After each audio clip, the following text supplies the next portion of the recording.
Until I know. Welcome to we're the hour live of now. silence. Oh no! The hour of silence. Good afternoon, good morning, good evening, wherever you might be in the world. I've started early because I may be going early. Depends on what our power distributor does here.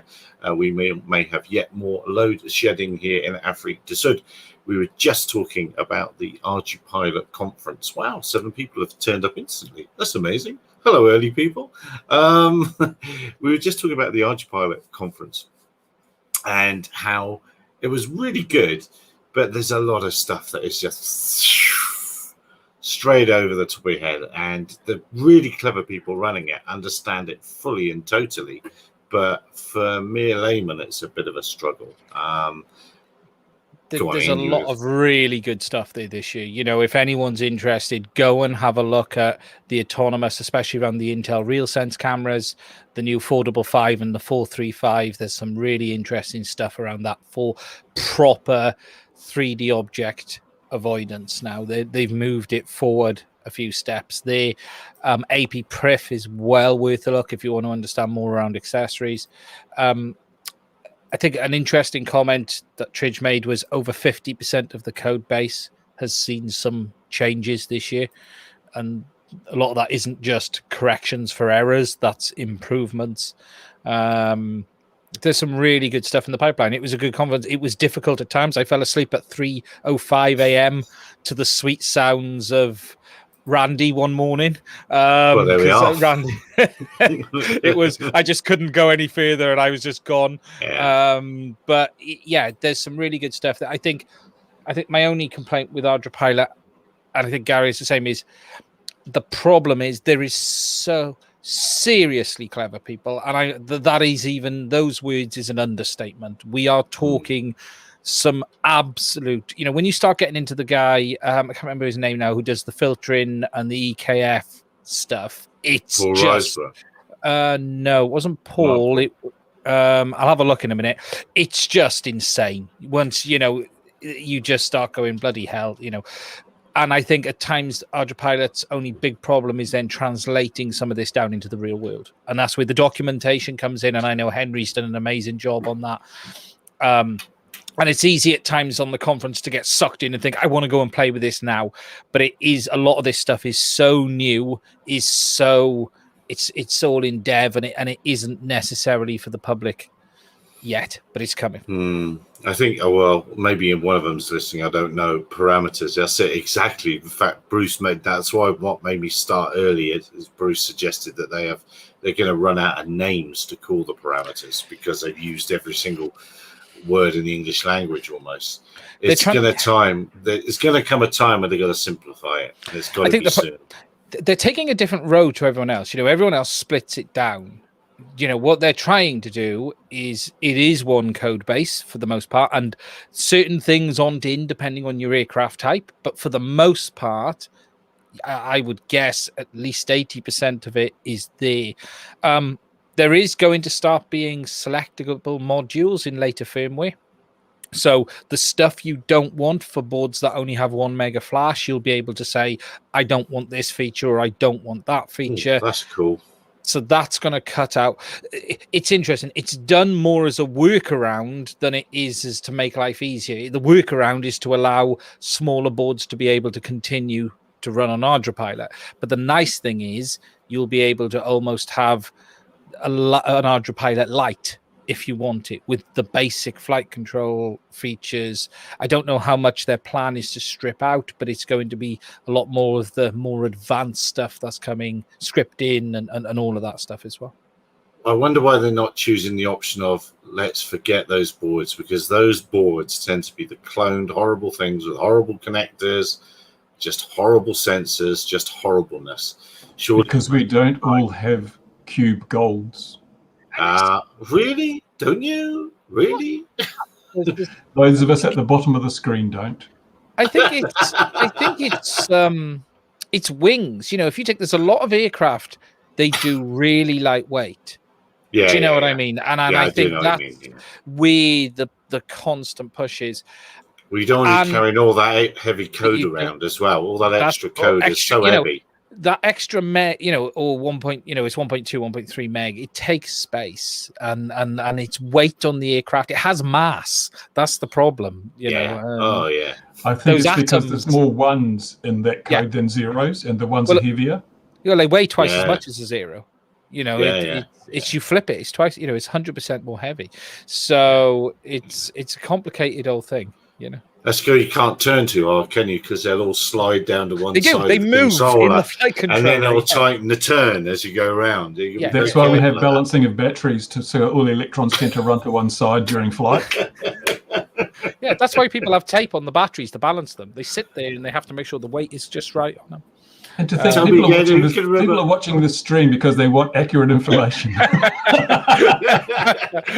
It's gone downhill already. But no, great conference, well worth a look. Some really, really good stuff in there. The team's done some amazing work this year. They really have. And it's coming on. I think the only thing I always say, and the one thing I've learned from it, is what you see today, it'll be ready to use in a year's time.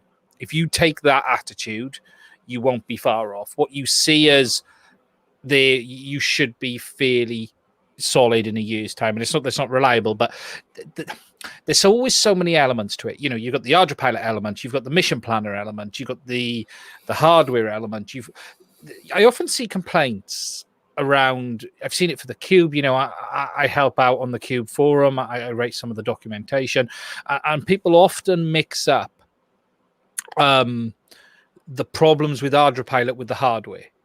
They say, why isn't this feature working? And it's, what you always have to remember with the RPAS ecosystem is you've got multiple players. You've got the hardware, which is about 2 years ahead of the software for the most part, in the sense of, we've now got the H7s, we've now got all of these extra CPU power, and now the devs are now looking at how they can use that and how they can take advantage of that.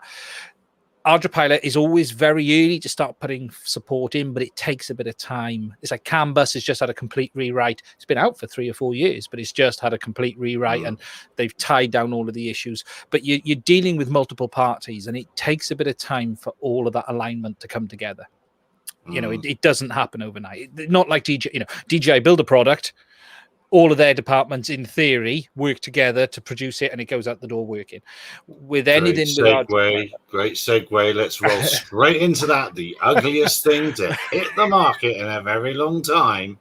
Oh, we're excited. No, we're not. Are we promoting my OnlyFans channel?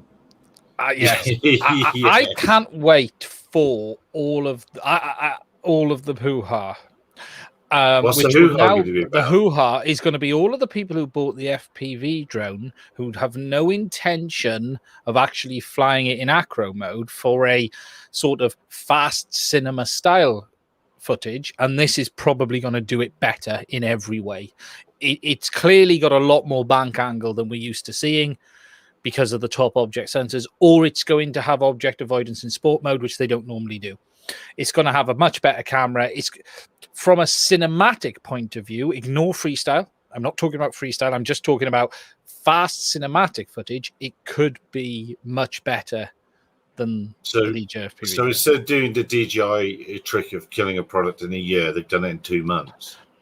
Well, they've slipped enough money out of people, and then we're going to make, and if it works with the goggles, which is not confirmed, even though people have bought this product in stores, people in America have it in their hands already, because Best Buy don't seem to be able to keep products on the shelf until a release date. Yeah, it's happened once again. It's a soft launch. It's a minor update. But that's surely that is the DJI hype cycle segment. They must do it deliberately. Then I'm sure there's a little memo that says, wink, wink, nudge, nudge. We don't really mind if it goes on the shelf. But it always goes to someone who hasn't got a clue. And I don't mean that in a bad way. It's like this guy's bought his first drone and doesn't really know what he's got. And you're like, show us these bits. Show us we want to see. No, we don't want to see your bits. We don't want to see your bits. No, it's coming on. What's the date today? 14th tomorrow, so 15th. Apparently, well, they've said 15th. Mavic Mini Mavic Air 2S, 5K camera. It's £1,000 price point drone. It was entirely made to fit a $999 price point. That's its entire existence, is to fit a $999 price point. And the lack of CE marking, and what's the weight of the thing? It's a tad heavier than the Mavic Air 2. It's not a lot though. It's I can't remember. Is that the metric TAD? Because the Imperial TADs are a little lighter. Yeah. It can't be CMarked yet because the standards aren't set yet. And the thing is, this product was been in production the last 6. If you take into Yeah, account, yeah. they hit the button on this 6 months ago. Yeah. For the most part. So, Yeah. it's a $1,000 price point drone. I said that on deal. The Mavic Air 2 was not that money. The Mavic 2 Pro is still higher. They like to have everyone in a price demographic. They want $200 to $250 Stop taking my between picture. each money. What's going on there? I'm trying Instagram out. I can't do it without your pictures. Sorry, Bruce. Instagram. But hang on a moment.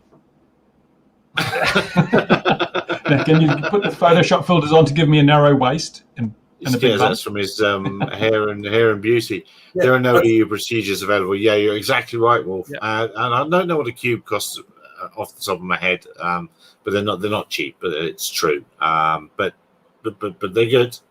Just depends really what you're into. But you're right. No EU procedures available to get a C mark. So remind me, 2023. I think was the time for C marks, wasn't it? Allegedly, and the Mavic Air 2 is Mavic 3 for sure, unless you offer another Zoom. Although I see another rumor of a Mavic 3 coming today. If they actually had the standard, if they could say 7 meters, no louder than 82 decibels, because it's got to have a noise level. If they said, it's got slow speed selectable and all this, and it was this way, therefore it could be this, and remote ID for Europe, because the UK has stepped back from it, if it could do all those things as wanted, it could be C-rated, but it's not because those finer little details haven't been sorted yet. So the EU stepped back from doing red again today. Oh, UK stepped back from remote ID, didn't we? So did the EU today. They delayed it going through. It was supposed to go through on, I want to say, Monday or Tuesday. Anyway, there was questions asked by grown-ups about it. Oh my goodness! How many people must die before they get this through? But remote ID makes no logical sense. I mean, RCAA now have twice said, why are we doing it just on drones? It should be. It's like they've now cottoned on to do everything, or kind of. Why were we just doing drones? We don't actually need. Why do something twice is beyond. We're talking bureaucrats and politicians here. That explains everything. I'm looking for a thermopile. John mentioned thermopiles, and I'm looking for one. I've got some somewhere. Check me undies, exactly. For, this aircraft, I've completely lost the page. I saw the weight it's on. About 900. You've lost the page. Lost the page. Look on the floor. Thereabouts. Yeah, I'm just trying to find the. For some reason, Facebook is hiding the group from me. Well, it's a conspiracy. Yeah, definitely. Yeah, I think this. I can't get excited about it. But what I found interesting about this new DJI thing is I've seen marketing on both Facebook and LinkedIn from DJI. That's the first time I've seen official. I think from memory, it's the first time I've seen officially looking. Save the date. Here we go. New DJI product, which is interesting. What I found really hilarious was, I think it was I could be wrong, but it was one of the digital things that come out, like Tech Inside or whatever. You see them come up on Facebook. I'm not sure it was them, but it's one because the camera on this drone won't be as good as the Mavic Air 2, even though it's got a 1-inch sensor, because the Mavic Air 2, of course, has got a 48 megapixel camera. I nearly fell about laughing. I was like, they clearly fell for the DJI marketing there.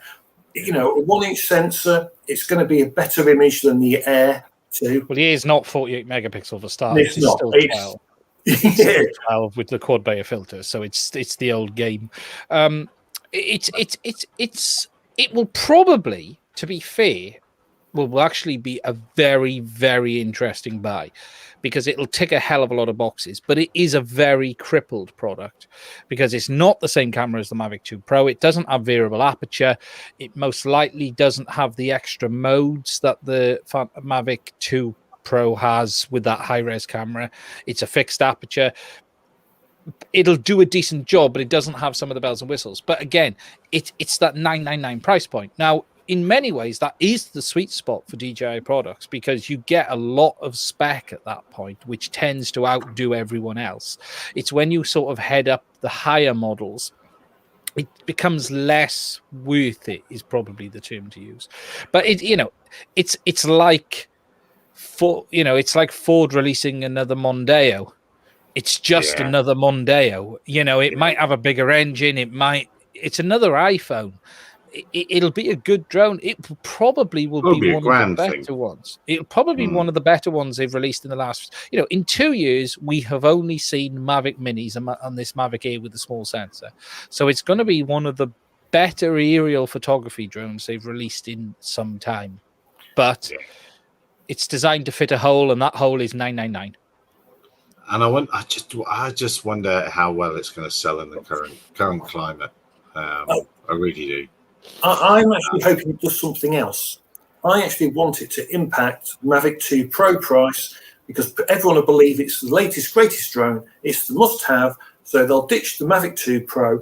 They will come down the price on the second-hand market. I got one of them. No, I can't. I don't want to lose my. I need to sell. I need to sell in the next 2 days. I usually do. I could be tempted to put it up on eBay in the next 2 days.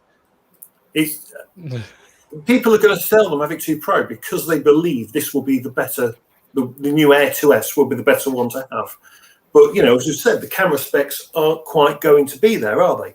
It's not going to be as good as a Mavic 2 Pro. It's just not going to be quite as good. But if it's 90% there, and it's half or a quarter of the size, or say 2/3 of the size, it's going to make a lot of people happy. I flew my Mavic 2 Pro this week, and I forgot how big and how loud the damn thing was. It's still a big old drone compared to. We've got used to Mavic Minis now and stuff.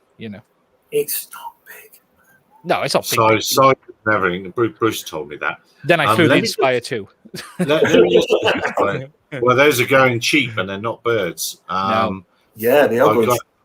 I've got another project on the go here. Let's put this up here. Here we go. Can you see that thing on top of there? Look, I'm building one. I've got a stick here, and I've got an acorn. So just as long as I'm going to stick this acorn on here, and it'll be just like that. And then I'm going to find the camera mount, and I'm going to put it in a camera mount. What do we think of this then? This Red Cat Holdings announced issuance of US patent on drone position. Well, I'm on Skycopter's website because this implies they've bought Skycopter, does it not, Gar? So Skypersonic. It's Skypersonic. Yeah. Sorry. So wait a minute. They want to mine. Yeah, they have. Yeah, they have. Okay. Yeah. Why do I need this to block the GPS signal? Well, that's why my one with the acorn is going to be a lot better, because the acorn allows the GPS signal to go through. This is for GPS denied environments. That's the idea of this, is to allow you to have it working indoors. But I don't know. I don't know a lot about this company they've bought. It's Skypersonic. I'm on their website now. It's a very nice website. They appear to make a drone very similar to it is the same company. I've just found the equipment. Very similar to the Helios in the UK. And they've got this device which is standalone real-time environmental monitoring system. It looks all very good. There's an app and everything, and /dev/null can play with the app all day long. It is interesting because one of the problems. I'm not sure that you can patent what they're saying they're going to patent. I think there's which is flying indoors, isn't it? Which is basically flying indoors in a GPS denied environment, or using something to create.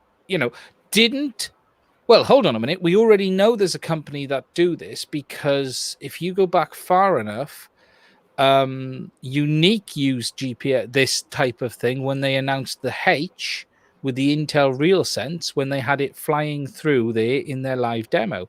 And there are multiple systems out there for, you know, other indoor GPS, as they call it. So, yeah, terrestrial-based positioning systems and methods. I say I am a very simple cat. I do not understand all these patterns for things that have prior art. I don't understand how it happens. But there we are.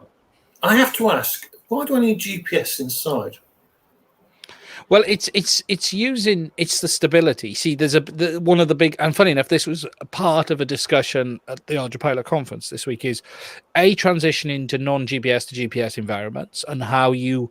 Okay, so if you take the Helios flies like an FPV drone with a cage. It isn't particularly easy. It's not difficult to fly, but you have to be able to fly an FPV drone. Now, the advantage to an indoor GPS environment is it will fly like a DJI drone outdoors, just indoors, in places where you don't have VPS, where you don't have visual positioning systems. So down a pipe, through a ducting, you know, and it will give you that same stability, and that's the idea of it. You know, an Helios in a duct like that is bouncing off the sides. It does a good job, but it is potentially bouncing off the sides. I told you my story about one of them, didn't I? Down here in Durban. Chaps inspecting the chimney, went up the chimney, and had to walk in to get to the bottom of the chimney. Went up about 20 minutes, went too high, and the thing flew out the top of the chimney, and they had to rush out the building. They couldn't see it, gone. Because it doesn't have GPS at all. So once it comes out, it was just like, where do I go now? It was off. This is one of the things that I never quite grasp with people. If you haven't got GPS, right, all you have to do is fly the aircraft. Okay, and if you fly it as if it's got GPS, the only thing you'll notice is the wind will push it about a bit. You shouldn't have to fly with GPS. It's one of my. It is a bit of a bugbear that, you know. It does help if you could see it, though, Mark. Yeah. You've got the camera feed. You could fly FPV. It's not a problem. I'm guessing they lost FPV because it's like. Well, they were indoor. They were very indoors in the factory. Off it goes. Not been found to this day. It's a very expensive thing. John saying the experience finds close inside first time. Get too close to a roof or a wall and vortex end of flight. Yeah, I mean that's all practice and stuff like that. That actually brings to mind something else that was been spoken about on LinkedIn, which is having a directory for pilots that won't work. Somebody I know wants to set one up, and I said, no, that's a bad idea, because in my experience, people really overestimate their flying skills, and it never ends well. And there are plenty of pilot directories out there already. You know, if you know, yeah, I know. It's just another one. It's like, well, another one. Yeah. Bruce, you're being uncharacteristically quiet. What subject can we draw you in on? Did you perhaps see Aintree? Did you see what happened in England last week? Yes, people arrested for flying a drone. How dare they? How jolly dare they? What A&O provision were they in breach of? Do you know? I don't know. It's annoyed me so much that I've kept away from it a little bit. Perhaps one of the other gentlemen can, because it's a trap. Was it? What is it they say in Star Wars? Whatever it is, but I think they were entrapped. Well, weren't they told the day before not to fly? There's something that they were warned about flying the day before. 3 people were arrested, if I read this all correctly. Yeah. They were flying near Aintree. Now, we can have to split this into one of 2 things. So, they either were flying without landowners' permission, because at the end of the day, unless there was no terms in place saying they can't fly, then the only thing you can do is either nail them for a breach of A&O, which is endangering people, and flying in itself is not endangering people, or they didn't have landowners' permission. That's a very real possibility. But that's civil. If you walk onto someone's land, that's a civil thing. not a. But it does breach the A&O because it's in the A&O. So because it does say, or you do require landowners' permission. So there is a winding in there, isn't there? It's been rewritten, the A&O, slightly. I'm not sure if that's still there in black and white anymore. You have to have landowners. I'm not sure that's. Is it still there? Is that the property you're actually taking off from, or where you're operating from? Because you're in a public space, and if they didn't witness the takeoff, they couldn't use that because they don't know where you took off from. Well, they do, because an aeroscope vendor with an ex-copper behind it was using came a up DJI to drone. went up to help his mates find the bad guys at Aintree. This is my take of the situation. Went up to help his friends because they thought the sky would be lit with drones, but it wasn't.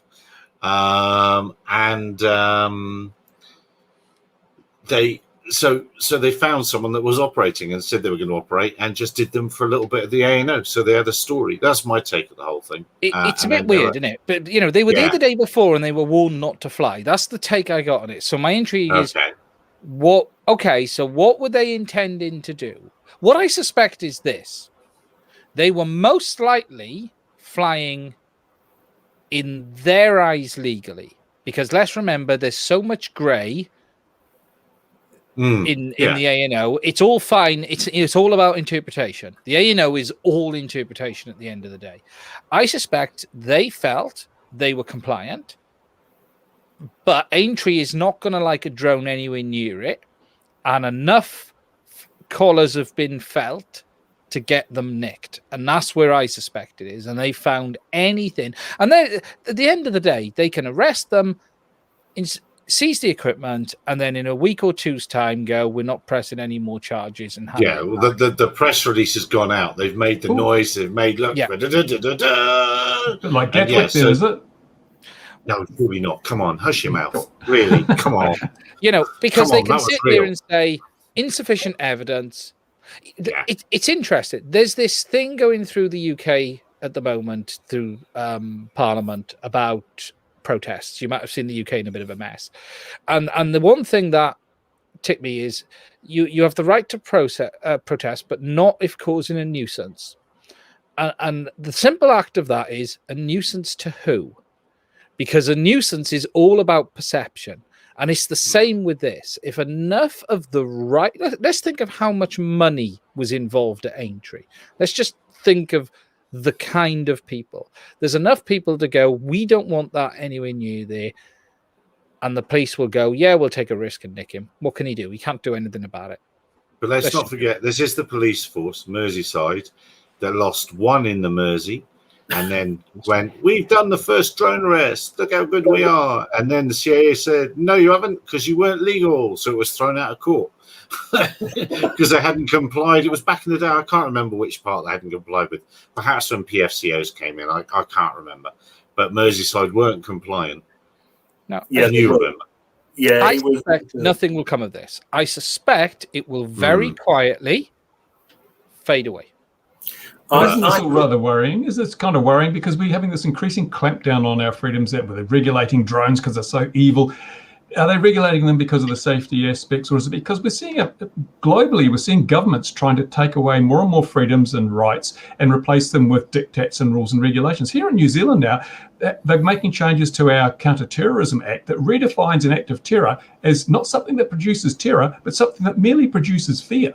And fear is a much lower barrier than terror. Also, they're going to make it a criminal offence, not just to carry out a terrorist act, but to even think of carrying out a terrorist act. We're going to get thought crimes. And these are things that have a right of arrest, a right of property entry search without court approval. They don't have to get prior court approval. So it's all taking it away from the checks and balances that are in the systems. They're being dismantled and giving the government departments the ability to do what they want. And you might think, well, that's okay because we can trust them. But here in New Zealand, our security services have repeatedly over many years been found by the courts to be operating unlawfully in a lot of actions, a lot of things they've done. So they've proven they cannot be trusted with this kind of absolute unmonitored power, but they're giving them more of it. And it worries me as a free citizen of a democratic nation, that we are having these things eroded bit by bit by bit. And the drone regulations are just one small example of how, without justification, we're losing those freedoms and privileges on the basis of because somebody who knows nothing is saying this is what we have to do.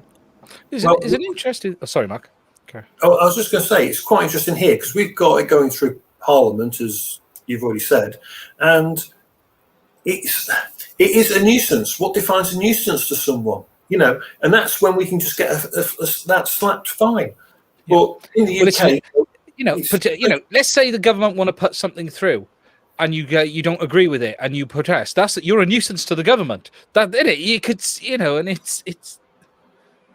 Yeah, it's a really this weird time that the entire planet's living in is seems a fantastic smokescreen to push stuff through. It'll be interesting to see on this where this one ends up, in the sense of, do we see the operators come out and talk? They're probably being a bit quiet at the moment because if they've got 20 grand's worth of gear locked up, they won't be happy. Now, I'd be interested because they could have had an M300 with the T20, which has got a hell of a zoom on it, and they could have easily been 2 or 3 miles back easily and still had a decent enough view to understand what's going on. Yeah, well, but there's a way around this, and this is pull up one of my old stories. Airship we mentioned before we started. I think you mentioned we were talking having the airship, flying an airship, Kyle Army second to last before Formula One race in South Africa, and they had NOTAMs there, which we foolishly didn't realise till we read the NOTAMs that prohibited airspace within the camera field of view at a distance. Exactly. So we couldn't fly back and forth in a distance where the cameras would have a sky shot because there was a NOTAM for it. But there was the thing is, there was a NOTAM for it. If Aintree don't want people doing that with a zoom lens, then they must put some NOTAMs in place to stop people doing that. If you do that, why wouldn't you hire an aircraft with an even bigger camera and be even further away? The police, the Islander that flies in the UK stands off at 12 miles from what it needs to see.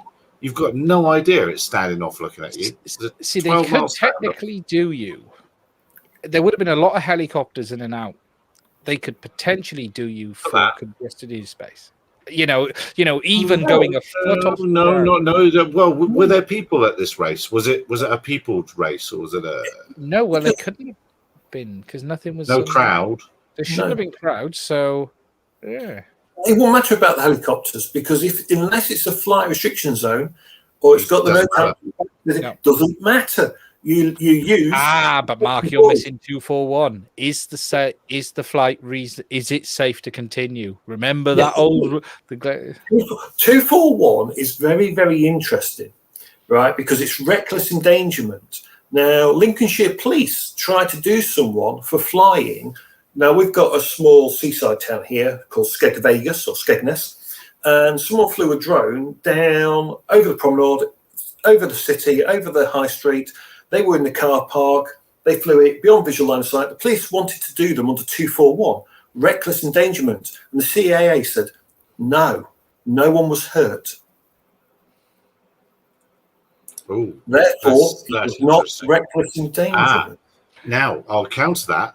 And it speaks to what it speaks to insider information and them using their knowledge of the flight to go and lift someone's collar. A friend of mine, it genuinely wasn't me. I've said this before. Put a CHIP, confidential human incident report in for one of the balloon flights he did, and part of that, and no one was hurt. So there was no danger, but he just thought it was an iffy situation. So you were encouraged to voluntarily put these reports in, and you were supposed to be bulletproof from that if you did it. You did that to increase safety amongst everybody, and they came and felt his collar. The CAA came and felt his collar over that, and that was supposed to be, you report. It's meant to be a blameless environment, isn't it? You report something, and it's not meant to be a comeback to you at all. See, I suspect they have no interest in this going to court. As Gary said earlier, it's done the job. They would have picked any of the rules on the day, and they could have said 2 for 1, whichever one it is, doesn't matter, as long as they can go, oh, that's what we picked. There we go. We believe this. Because how are you going to argue with we believe? The police go, we believe they were endangering.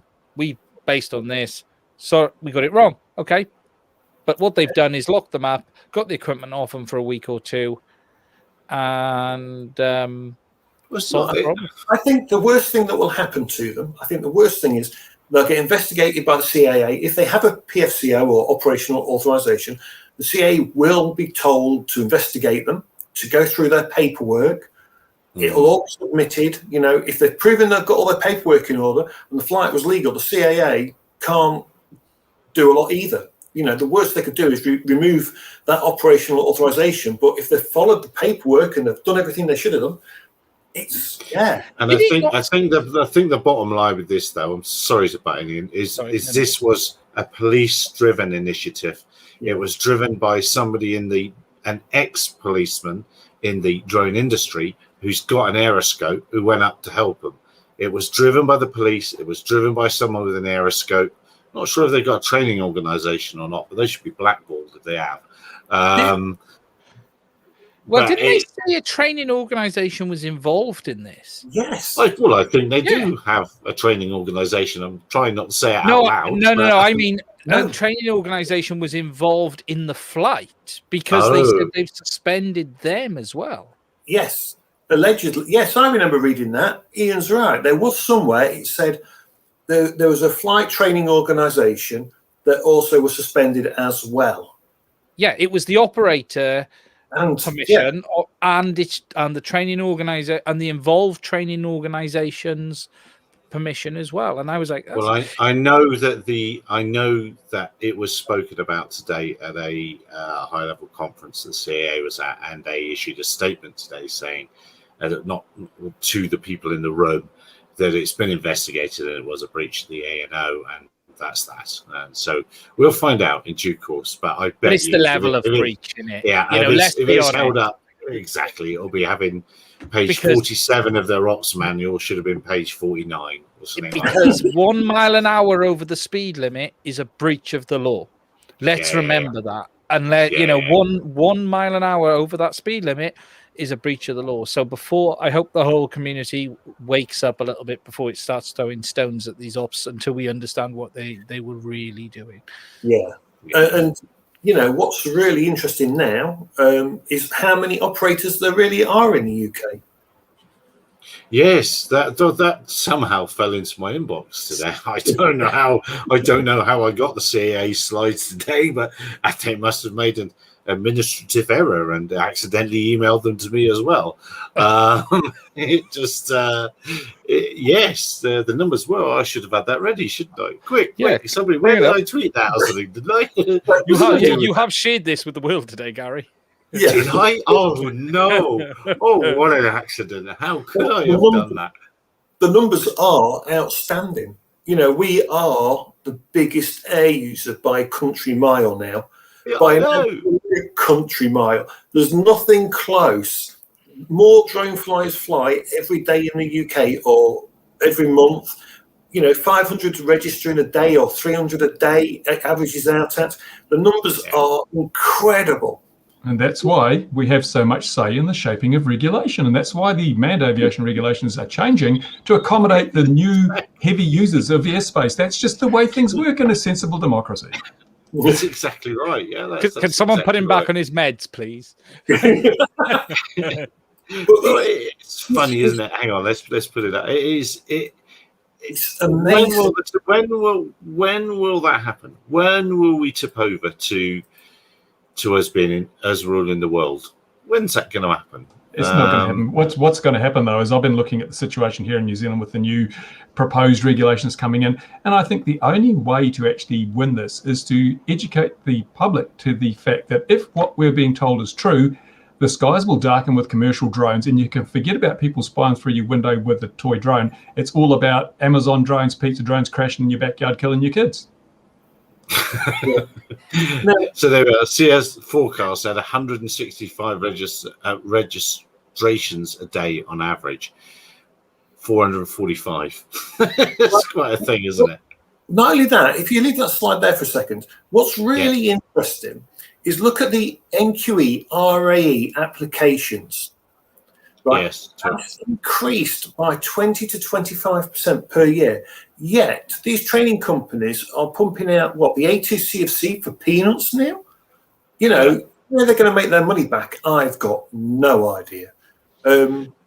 I'd like to see, though, is that including company name changes and stuff? Because you can skew that a little bit, can't you? Yeah. Do you know what I mean? Because there's been some movement, hasn't there, in some of the names in the REs and stuff. Yes, you know, you could argue it is interesting numbers, isn't it? You know, 165 registrations per day on average. That's what the forecast was, but they're getting 445 per day. That's what they're getting per day. They thought it was going 165. They're getting 445. Yeah. It's bonkers. That Raspberry Pi is going to overheat. that £3 million Raspberry Pi. There's really good heat sinks for them now, can't you? It is. I'd like to be taken by the hand around these numbers, really, to understand what this really means and what it really is, what sort of people it is, and all that sort of thing. I mean, so what's the money here? What's the value of this money here then? So how many registrations in total? There has been 120,000 from my Freedom of Information Act. So and according to this, in the first year, there's been 162,000. And how much was it you were paying? £9, wasn't it? £9, wasn't it? Yeah. Bruce will do that. He's quit. He'll know. About 1.5 million, isn't it? They've only covered half the setup costs in year one. I mean, a Raspberry Pi should last 2 or 3 years. Yeah. Should but then, if you also look at the numbers, what's interesting is the OSC, the complex applications. Now, they've been quite slow during lockdown because they were doing all the COVID stuff, and by the time the COVID stuff was sorted out, you know, we had faster testing anyway, but they prioritised all the COVID OSCs. But the OSC uptake's been astounding as well. So we can keep some, you know, we want to fly the Phantom 4 Pro or an Inspire 2, the M300, closer than 30 meters takeoff and everything. Those applications have increased as well massively, and they're not cheap. Yeah, that's all James. That is. So James. That's James, that is. James. All of them. Every single one of them is James. Yeah. Yes, James. Yeah, that's every one of them was James driving that. Yeah. It's interesting, isn't it? So there is a lot bigger take-up than we thought. So not only could we argue that RPAS operators are the biggest air user in the UK now, you could perhaps argue that standard drones, if we want to say it like that, your DJI fare, are much bigger than the BMFA and all that sort of a thing. There's many more numbers than the BMFA's got. Sorry, carry on, Mark. Well, the UK was, in Europe, the second biggest model industry anyway. So only Germany actually has a more, you know, like hobby, if you like, planes and modelling, is bigger than the UK. So it was Germany, then it's UK. So our modelling side of things has always been like the second biggest in Europe. But yeah, it looks like our drone flying could be absolutely huge. Do we know how many recreational / commercial aircraft incidents have taken place, but incidents where people have done something wrong? So do you know what I mean? People failing to follow the navigation order. Well, that's where Ian, who was on with us last week, t'other Ian, had that fantastic Freedom of Information request he made years ago, where he asked the police, I think it was Manchester, near him, wherever he is, near him somewhere, and said every time the word drone was used, because they said there was drone incidents, and that's when he uncovered that one of them was a stolen drone, another one was a noise complaint, it was this, that, it's all the others. They weren't just so many drone incidents weren't the drone incidents. Categorization is deliberately poor for a reason. It doesn't fit the narrative, and I'll give you the information I get from our CAA, which I'm making the request this week. about the number of drone-related incidents reported versus the number of manned aviation incidents versus the comparative head counts, and then we can work out who is the safest group of operators, who is the most compliant group of operators, who needs to be regulated the least due to that compliance and that lack of problem making, and see if it fits their narrative, which I'm pretty sure it won't. Yeah, and what's also interesting is in the UK, when we phone up and we go, oh, local police, I just want to tell you that I'm going to be flying a drone here, can I have an incident number? That gets logged as a drone issue, right? Which is one of the reasons when I teach in the lesson, I go, you do not talk to the local police force unless they're literally just there opposite you where you're working. Otherwise, you don't need to talk to them. Don't phone them because you're just adding to the negative numbers. And we don't want that. Well, let's assume that half of the 445 people, in fact, let's make it easier for me because I'm thick, to say 200 of them then go flying every day.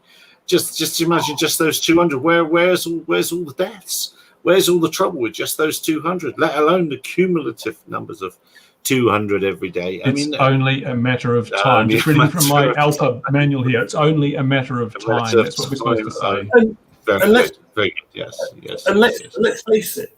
And this sounds a bit callous, a bit horrible, but someone will eventually. Something will happen where someone sadly does die from a drone incident or accident or whatever in the UK, and it will be a sad day. And everyone will go, "You need more drone rules." Well, hang on a minute.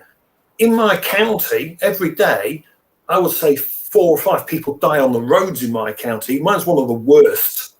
You know, we don't bring in more rules of the road, do we? It's interesting.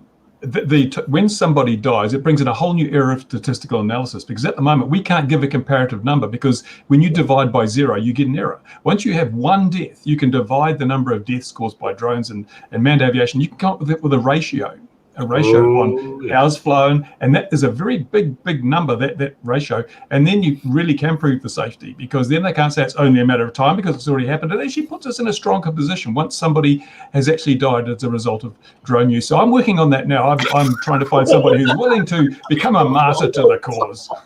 Any volunteers? Oh dear. Moving on very swiftly. Yes, I think well, just the numbers of hours flown. If there's 160, I wonder what's 162,000 minutes or whatever it was. If they only fly 1 minute a year, all those people. I mean, that's a lot of minutes. The hours and the hours compared to flown general aviation. I suspect what we're talking about here is a lot of wardrobe space. Yes. Yeah. There is the element of that. Now, I've plain forgotten what else I wanted to talk about tonight.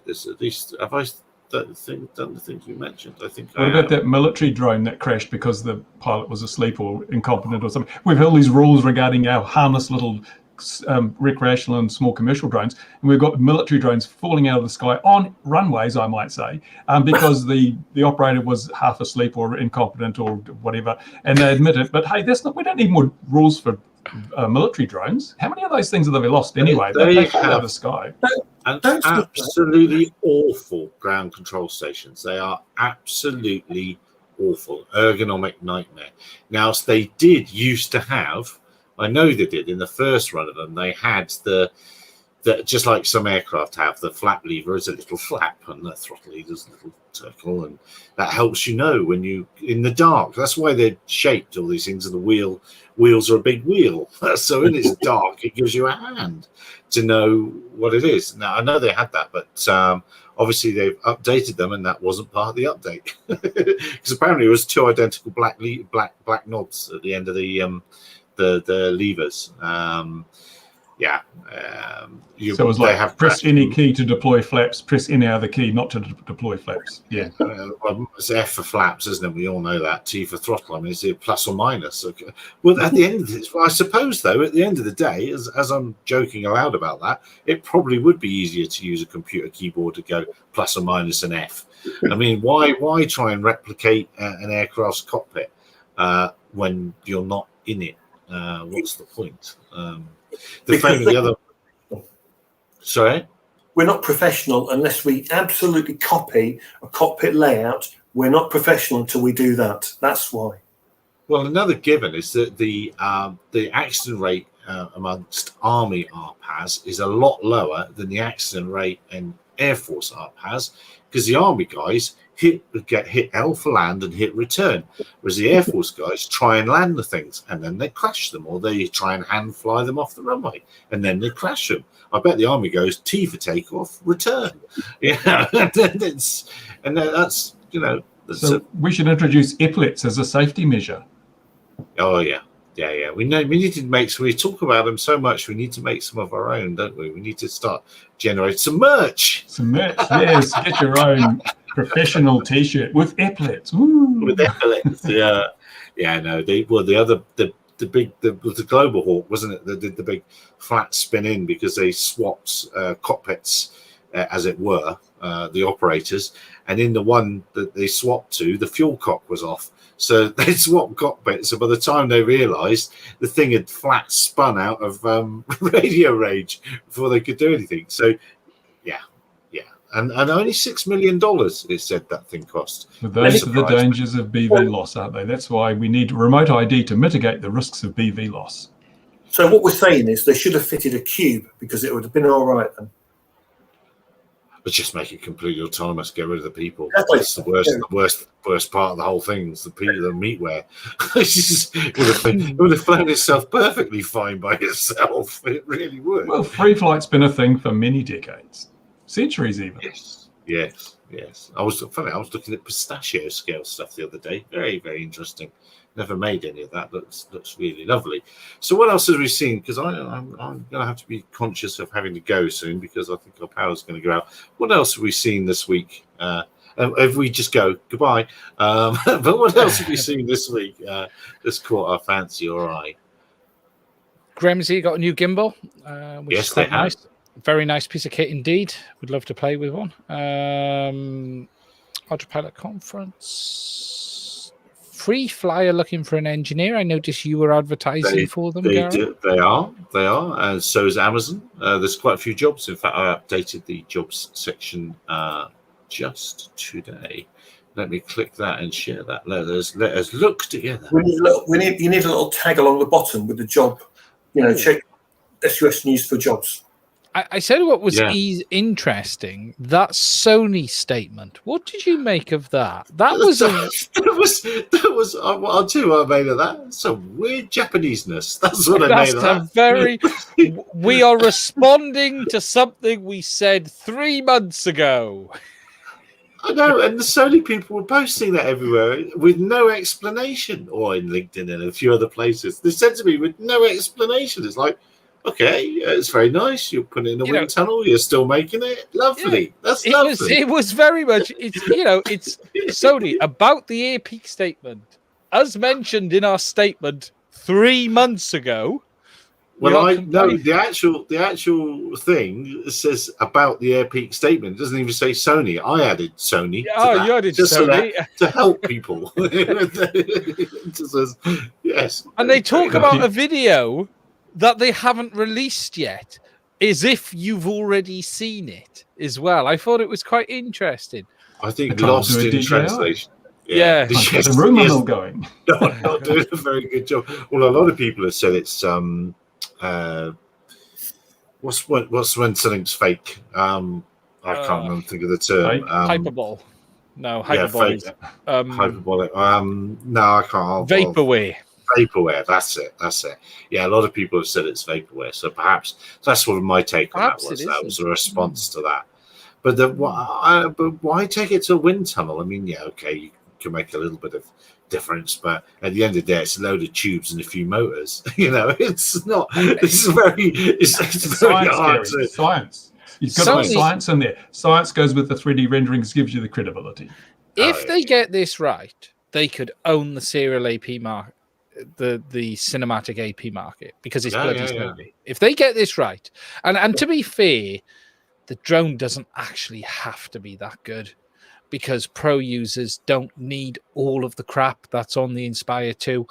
What makes the Inspire 2 one of the best aerial imaging platforms isn't that it's got the best camera in the world, because it doesn't. It isn't that it flies the best. It's all about how quick, how fast, and how easy it is to get good results. And that's why you see DPs ask for it, because they know what they're going to get.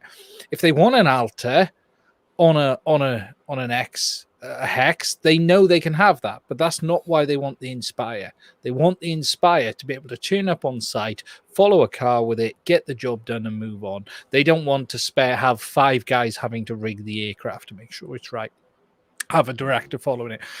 They want a drone op to come in, do his thing, director look at the footage and go, that's what I wanted, thank you very much. And Sony could own that if they get this right. Can I just say, did you watch the boat race?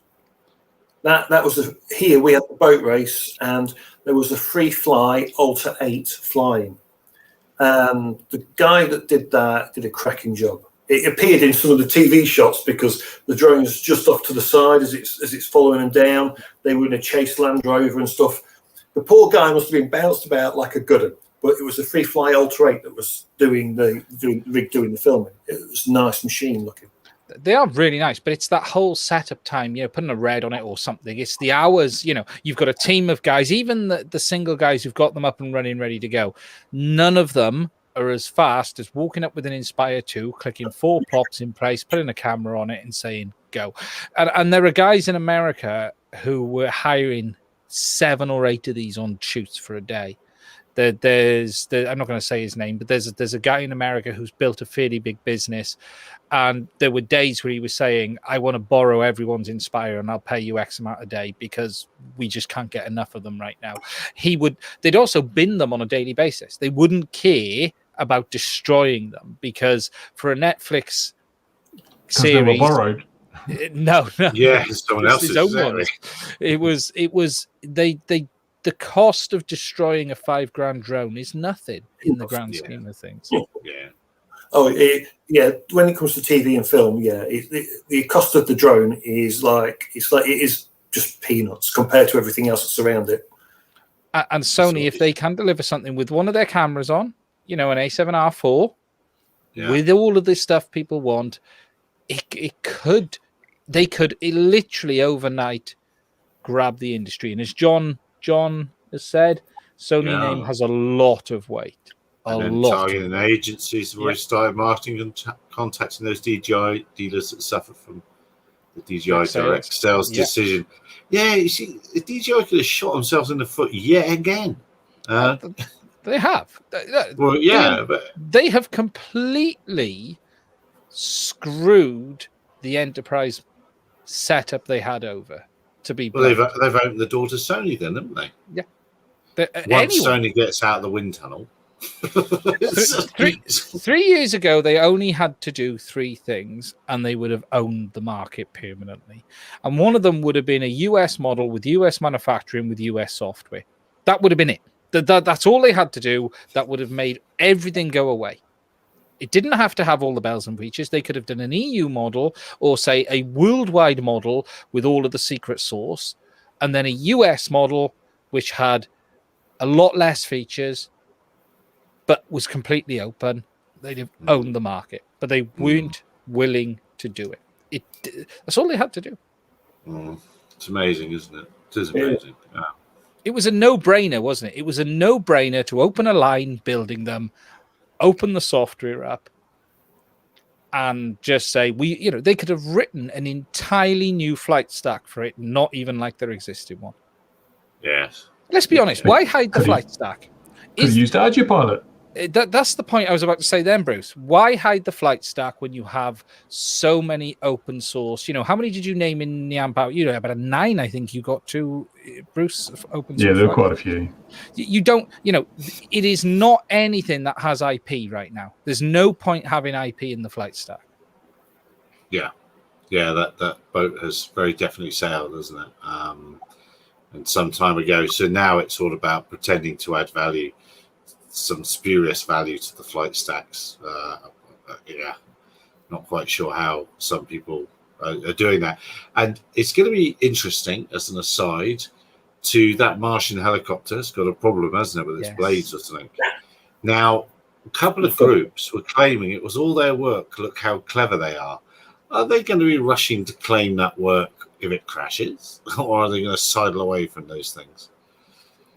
Well, as long as Boeing didn't have anything to do with the software programming, it should work at some point. Maybe. It sounds like they've got some algorithm off on the blade spinning, because it didn't meet a target, did it? So the watchdog timer kicked it. From the sounds of it, the watchdog timer is there to go. It should have stepped over to doing the next move, and it didn't achieve whatever it should have achieved. Could it be they've been lying about the thickness of the atmosphere on Mars, and it can't spin up fast enough because the gases are too dense, and in fact we could be living there now? Elon Musk is right. Or too later. Well done. You've discovered it was a spin test as well, wasn't it? It could simply, it was, and it would make sense that it either overspun and it tripped. Apparently, it didn't get up to revs. What I read, it didn't get up to revs in the prescribed time window, and therefore the watchdog timer kicked in and said, "Yeah, not going to go." Ooh, thicker atmosphere. So, thicker atmosphere. There are people living on there now. But what we're seeing is, as soon as one of those rovers lands, they set up this diorama, these screens with pictures painted on them. But there are canals. They found those years ago. There are canals on Mars. I'm sure there's plenty of people living there. Well, with people on barges chugging along. Little green men on a barge with a beer in his hand. It'll be the smoke from the barbecue behind the thing that will give it away. Yeah. And speaking of things that are totally dreamland, did you see the BBC article on drone racing that came out today? I'll quote from it. According to data from Polaris Marketing Research, the global drone racing market size is expected to grow from $412 million in 2019 to $2.1 billion by 2026. Who believes that? Oh, yeah, I do. I believe every I wish Louis was here and had reports. just the bridge for you.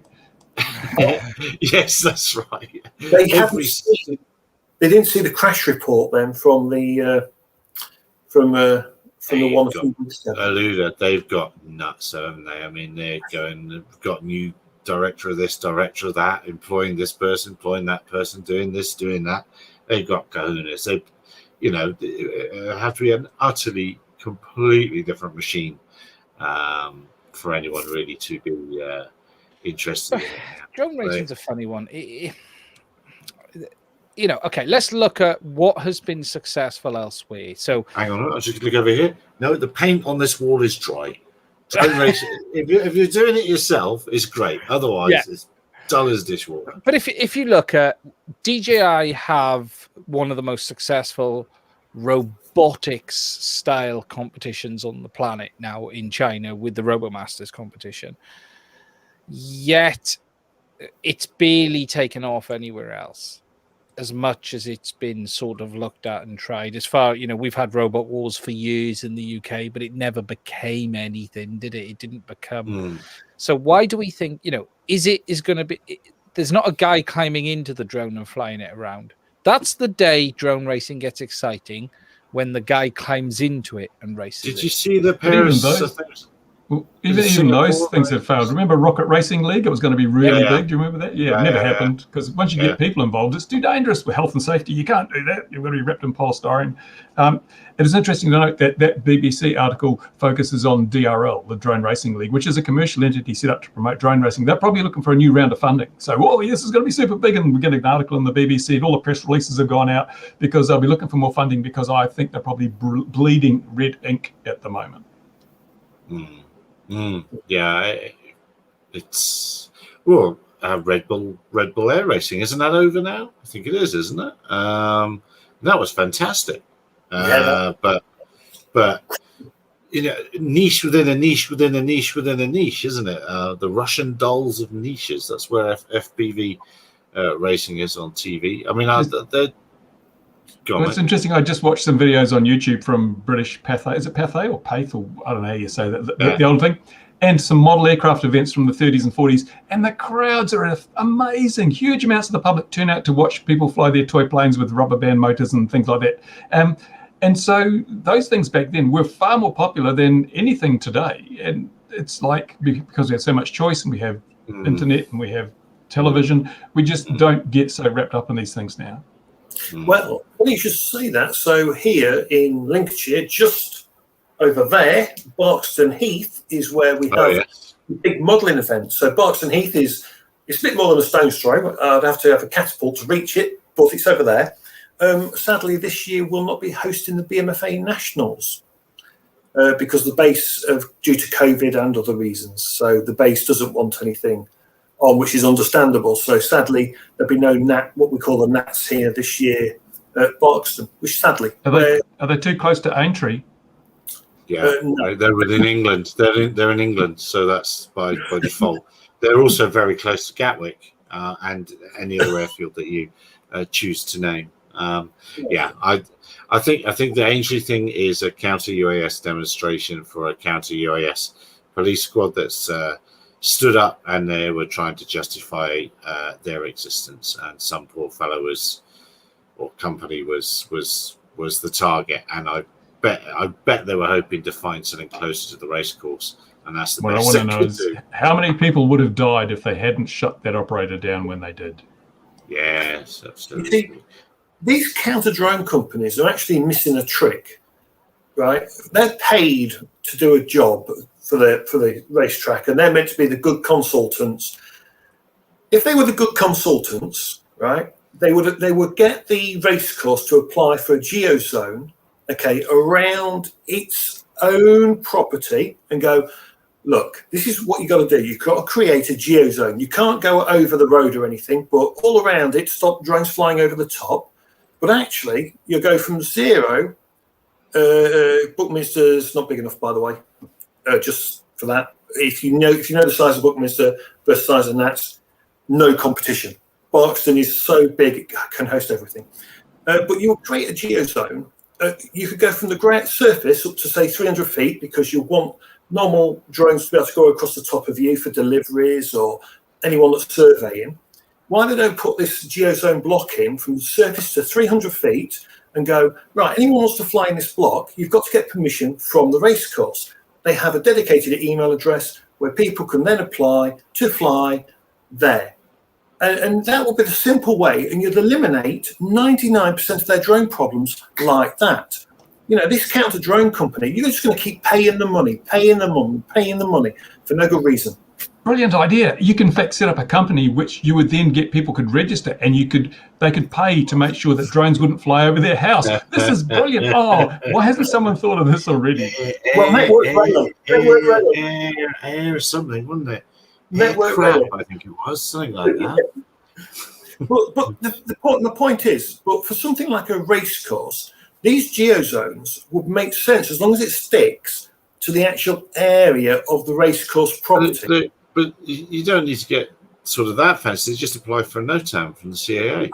You could apply for the NOTAM, which, you know, you would think, again, these anti-drone companies, these counter-drone companies would be passing this information on to their clients. But let's face it, anyone that wants to do this sort of thing, you don't use a DJI drone. Go and get something that operates on 27 megahertz and has video on 3.3 gigahertz. I know. And then you can spot them over the fence because you can see the flag on the end of the huge antenna. So they can't hide as easily there. And also they've got to carry a great big pegboard around with them everywhere they go, so they can make sure that they're out the way. Because some people don't know what we're talking about, are they? We've also got Network Rail this week, haven't we, in Drone Cloud?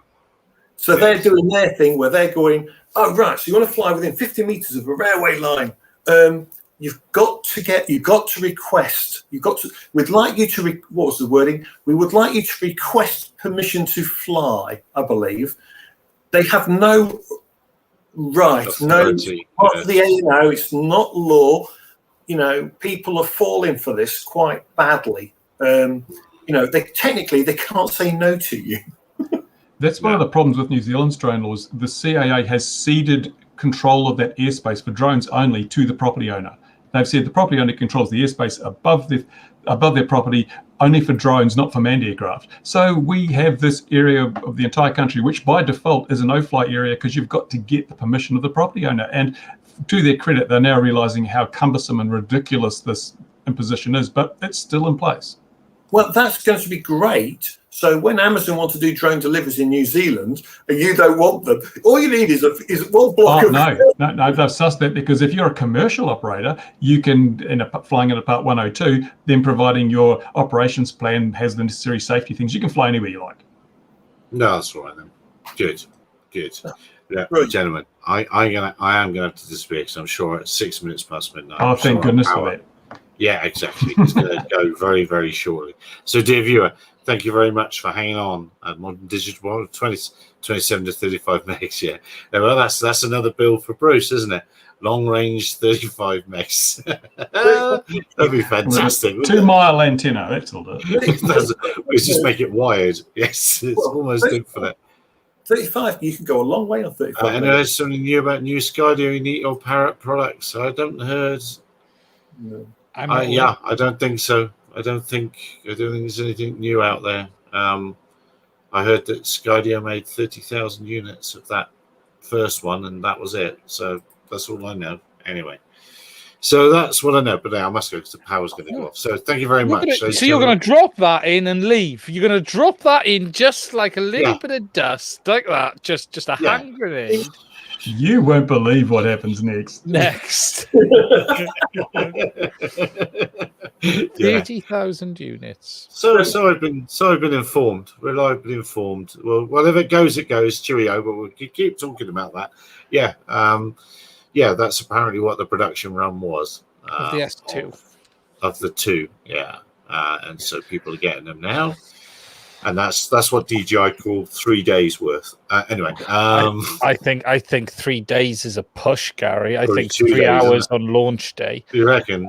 I tell you now, I was given some numbers once, and I at times know of numbers of something on a launch day, and it was enough for me to think, Jesus, you don't realize how big they are.